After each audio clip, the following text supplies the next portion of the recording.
What are the common side effects of the first-line treatments for newly diagnosed DLBCL patients, and how are they managed? Chemotherapy is chemotherapy. It's annoying, but it's not quite as much as people picture it, that they are just going to be, lying in bed for weeks at a time. Again, people getting these common chemotherapies like the RCHOP, RCHOP, we would like them to be living their lives, but it won't be totally normal.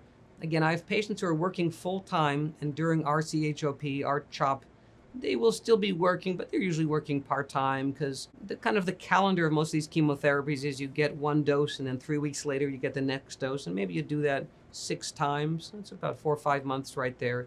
And during these 3 week intervals, it's kind of a little bit of a roller coaster. You're feeling maybe a little tired the first day and then not too bad. And then really about a week or two later, maybe on day 10 out of 21 days, people are feeling their worst, more tired. Sometimes they'll have mouth sores. They're still eating and drinking, but the food doesn't taste as good. And the biggest thing is that their immune systems are low, especially they're in the middle of every 21-day cycle. And when their immune system is low, they may not feel the difference, but they're at risk for serious infections.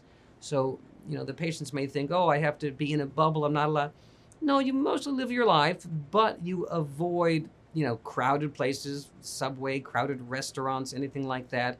And you avoid people who you know are sick. And if you have grandkids that are visiting, they're not allowed to come over if they have a cold, which most grandkids do. So yeah, it does affect your life, but you're still living your life, but it is a little slower. And those are probably the biggest side effects that people feel. The tired, even though we don't feel the risk for infections when the immune system is low, sometimes people feel those mouth sores or their discomfort when eating.